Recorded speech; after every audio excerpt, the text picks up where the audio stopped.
Check, check, mic check. Check, check, mic check. You have been happily moving along with your podcast. You have a bunch of episodes under your belt. You've learned so many different things. You've connected with other podcasters.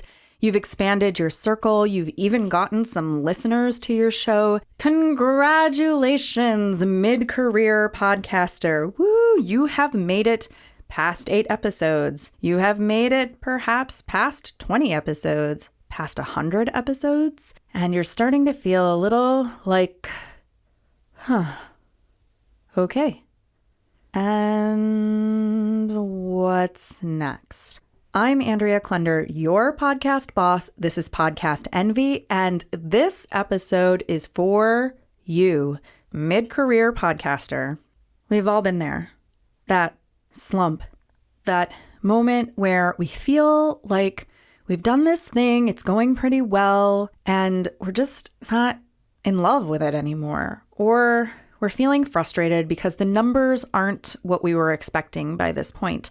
And when you do the math, maybe you're spending more on your show than you're directly making, or maybe you've just gotten really bored with your topic. All of these things can happen. I have seen it. I have seen it with my friends and colleagues. I have seen it with my clients. I've even seen it with myself. And I mean, honestly, that's probably one of the reasons I decided to launch this show, was because I wanted to change things up a little bit from the Creative Impostor. I love the Creative Impostor, one of my other podcasts, my first original podcast that I launched. I love it. I love the in-depth interviews and conversations. But as I started actually working with other podcast launch clients, and I started editing other clients' shows, and I started going to conferences and learning more about the industry and more advanced podcast topics, I started to get really frustrated with a lot of the advice that was out there, a lot of the misconceptions that were out there, and there seemed to be a gap in podcasting advice and a whole lot of emphasis on starting and launching your podcast without really talking about how do you keep going when it gets tough, when it gets overwhelming, when it gets tedious, when it feels pointless, or you start to feel like, I don't know, an imposter. Anyways, that's why I launched this show, and this is for you. And right now we are talking about you, not me. So let me shift back to you. Okay, so what if things are feeling stale? What if things are feeling like they're not growing fast enough? What do you do? 1, if you're getting bored, your audience is going to get bored. This is just the way it is. We don't want that. We don't want you bored, and we don't want your audience bored. So what do? Take a moment and ask yourself, what would be really fun? What would be really fun? What would you really enjoy? Is there someone you would really enjoy having a conversation with? Would you enjoy changing where you record your podcast? Taking it mobile, taking a trip? Would you enjoy shifting the focus of your show a tiny bit? Not like a complete rebrand and 180, which is also possible, but a lot of effort. But like just looking a little bit off to the side and seeing, is there like a subtopic or a mini series that we could do about something specific? Could we go deeper somewhere? Is there something in the content, the format, or maybe you've been doing solo shows and you'd like to suddenly try an interview? You are in control of your show. Just because you've been doing this same show the same way for 50 episodes does not mean you cannot change it. You can try something else. You can do a format change. You can do a shorter episode or a longer, more in-depth episode. You can try taking listener questions. See what you can do to switch it up. Take a listen to the shows you love that are different than yours and see what they're doing that you could implement. And if really you just need a break, take a break. Sometimes I see people so worried about missing a week or taking a month off. Will I lose all of my listeners? I mean, probably not. If they subscribed to your show and you tell them you're going on hiatus for a month or so, they're probably not going to bother to unsubscribe to your show because it's not like they're going to get a bunch of crappy content or it's like taking up space if no new episodes are coming. It's probably fine. If you just stop producing episodes for like a year and you disappear completely, then you're probably going to get some people unsubscribing. But if you do a short episode or at the end of your next episode, just say, hey, everyone, we're taking a season break and we're going to regroup with some fresh content, blah, blah, blah, blah, blah. That's totally fine, totally legit. You can do that. Lovely music. It must be time to learn about some podcasting angels.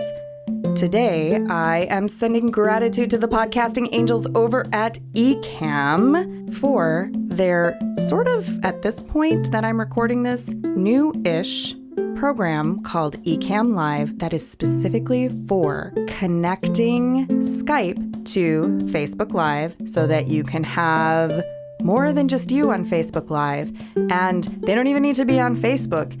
And you can record it and you can repurpose it for another podcast. Ecamm Live is amazing for many reasons, but one thing I love most about it is you only have to pay for it once. Yes, once. You do not need to subscribe. You do not need to have a recurring monthly or annual fee, just one time. And software updates, you get to download those updates for free. Pay one time, get the updates for free. Happy, happy customers. And happy customers with an affiliate program like to recommend those products to the other people that they talk to. So when you purchase Ecamm Live using the link in the show notes for this episode or under podcasting resources at podcastnv.com, I'll get a little something back from Ecamm as a thank you for letting you know. What if you're not getting the download numbers that you expected? Well, I have a lot to say about downloads and numbers, which I'm going to save for another episode.